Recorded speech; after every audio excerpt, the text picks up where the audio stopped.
We need to talk about individualism because it's time for us to move on from learning about liberalism and talking about how we would actually answer some essay questions using the topics that we have studied. So in this video, we're going to be looking at to what extent have modern liberals abandoned individualism and embraced collectivism. We're going to be talking about the agreements, we're going to be talking about the disagreements, we're going to be talking about some of the areas you could cover, some of the thinkers you could bring in, and giving some recommended structures as well. So let's get started. So the first thing to do when you come across an exam question is to really look at the words that are used in the question and see if there's any kind of thing, any like traps, any words that you can kind of play with. And I think the key word for me here is abandoned. To what extent have modern liberals abandoned individualism and embraced collectivism? Because the word abandoned implies, really leaving the old values behind and picking up a brand new set of values. So the question really here, or the line of argument is: are you going to argue that modern liberals really have moved away from classic liberalism into effectively a new kind of collective ideology?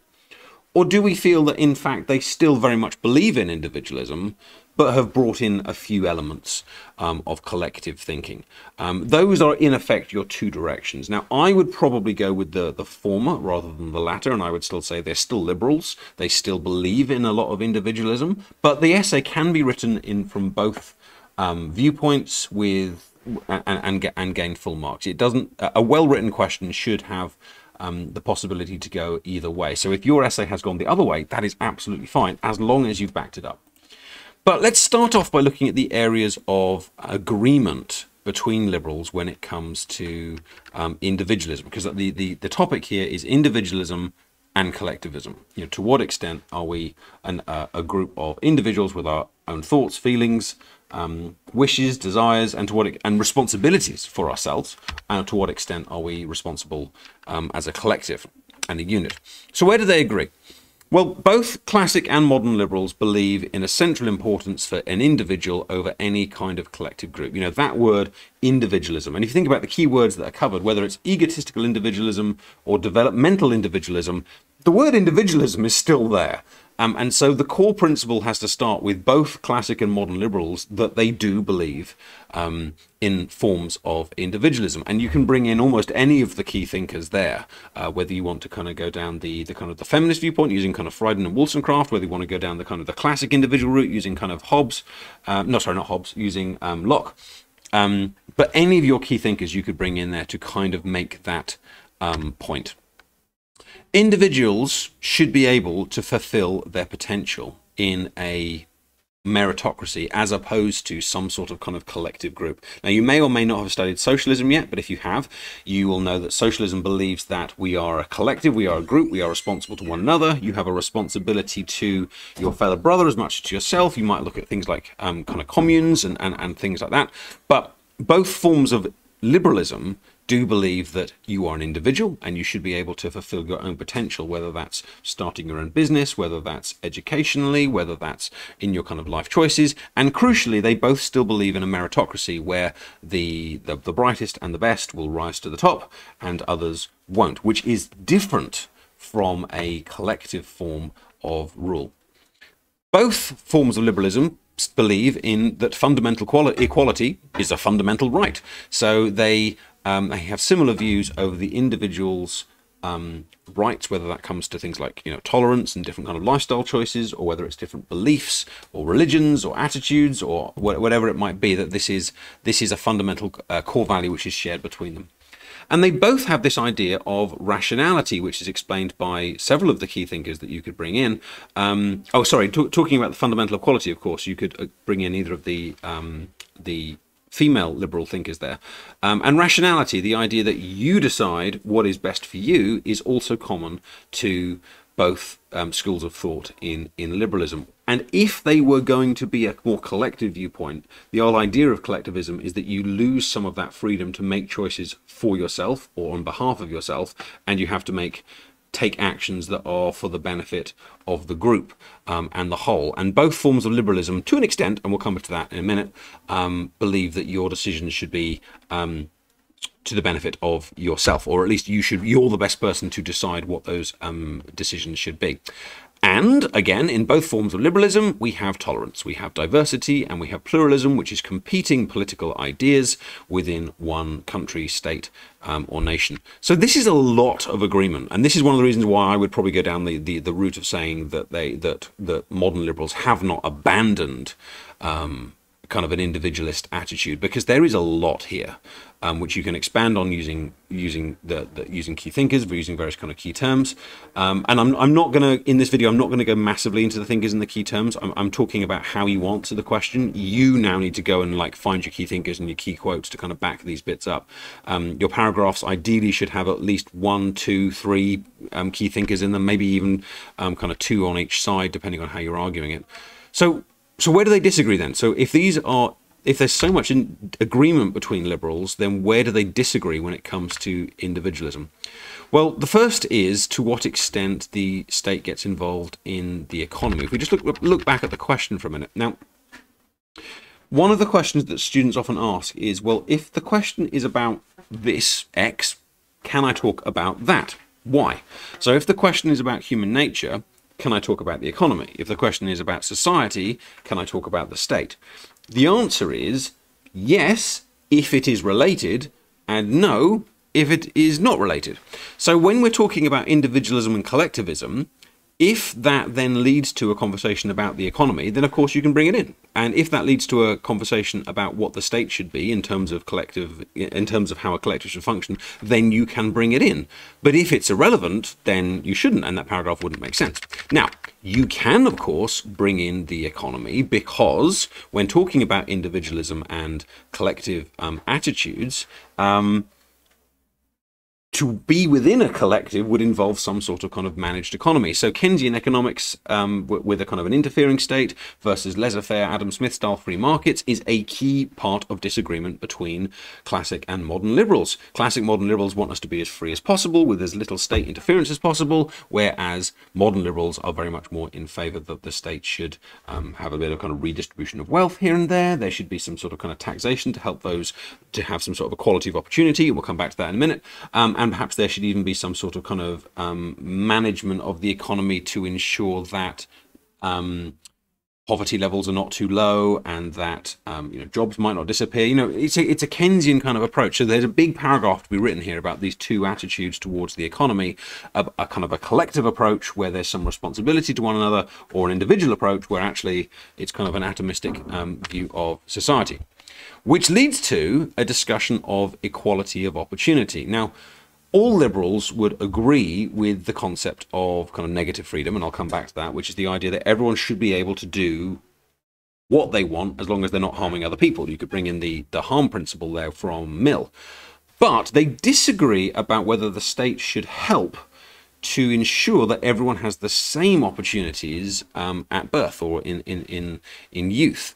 And as a comparison here, you could bring in the two forms of justice, which you see kind of with Rawls, where he talks about kind of an enabling form of justice, the veil of ignorance idea, versus what we see with John Locke. And if you go into conservatism and neoliberalism, where Nozick kind of has an attitude of fairness, of justice as fairness, where you kind of don't take one person's money and give it to another to enable them. So there's definitely a disagreement here about to what extent the state gets involved with enforcing or creating equality of opportunity, which would give you keywords such as enabling state or night watchman state in there. And then, of course, that brings us to, well, what is the role of the state in freeing or assisting and assisting individuals? And you could bring in terms here such as negative freedom and positive freedom. So a classic liberal, of course, would see that freedom in terms of negative freedom. And remember, that word negative isn't a criticism. It's not like bad freedom. It means negative freedom as in removing things, taking away the barriers put up by the state from you being who and what and you wish to be, using your own rationalism, versus a state that gets involved to enable you and to give you opportunities to fulfill your potential. And this is a big difference here. And of course, you could argue, using the words of the question, that here the state has become far more collective in its attitudes in terms of assisting all, no matter what their start in life, to be able to have an equality of opportunity. So why did my screen just do that? Because I've just clicked on the wrong thing. So how should you argue, and what should your structure be for this essay? Now you kind of know the arguments that you're likely to bring in. And by the way, what I had on the previous slides is not an exhaustive list. If you've got another point that you are sure fits the question and is a good point, of course bring it in. You know, I'm just bringing in kind of the key ideas here.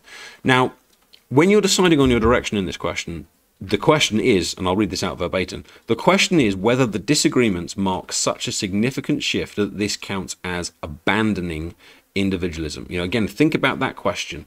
You know, you've got that kind of quite unique word there, or quite strong word. To what extent have modern liberals abandoned individualism? If you think that this line of disagreement shows that modern liberals have abandoned the kind of the agreement side of it, then that's the way you would argue. If on the other hand you would argue, if on the other hand you would say actually modern liberals still very much believe in individualism, but they have kind of shifted some of the principles on the economy, then you would argue no. Now, there is not a correct answer here. I would probably argue that it is easier and probably, well, I don't know what the word would be, but I would probably go down the route of saying that modern liberals are still liberals. You know, there's still so much individualism going on. I don't think I could argue that they have abandoned it. But that's just a suggestion. How would you structure the essay? Well, the okay but not amazing structure would be a very simple agreement. What are the agreements between liberals? What are the disagreements between liberals? And then a paragraph that kind of analyzes and puts the two together. It would really work as a structure. And if you're struggling to kind of do political ideas questions, I would recommend this one because it is straightforward. You know, you kind of go, look, they all agree here, they all agree here, they all disagree here, they all disagree here, and then you have to kind of go, right, so are we fundamentally agreeing or fundamentally disagreeing? Now, the reason why this isn't the best structure is because you're not really going between agreements and disagreements. You're kind of going to cap yourself with that structure, probably, and you're putting a lot of emphasis on this kind of analysis paragraph, the third paragraph here. You're kind of putting a lot of emphasis there to kind of show why agreements are stronger than disagreements, or why disagreements are stronger than agreements, and you might end up kind of repeating yourself. So it's not necessarily a good time management strategy, but it's a very clear and simple essay structure. So if you want to do that structure, that's fine. But my personal recommendation would be to do it by theme, would be to take an area and then say, well, what do liberals agree with and what do liberals disagree with? And so my suggested structure here might be to do a paragraph, or let's say section rather than paragraph, where you look at individual freedoms and opportunities, where you kind of talk about, well, they all agree about individualism, they all agree with tolerance, they all agree with this. But then on the other hand, they disagree with this idea of equality of opportunity, and then kind of bring in rules. So you're kind of snaking between these two ideas, and then you kind of say, well, to what extent then do we have this disagreement? Now, you could use a build up a wall and knock it down type structure here. You could kind of say, well, it is possible to argue that liberals disagree because they have this and this and this and this, but actually in reality they still fundamentally agree because we've got this, this, this, this and this. And that would be a really nice structure, because you're talking on a single topic, in this case individual freedoms. You're showing that there's a counter view saying, in my case, if I'm going to argue that ultimately liberals all agree with individualism, I would write, it is possible to argue that they disagree, and talk about rules and things like that, but then say, actually, there's so much agreement here, and explain why, and use my key thinkers, that makes my case.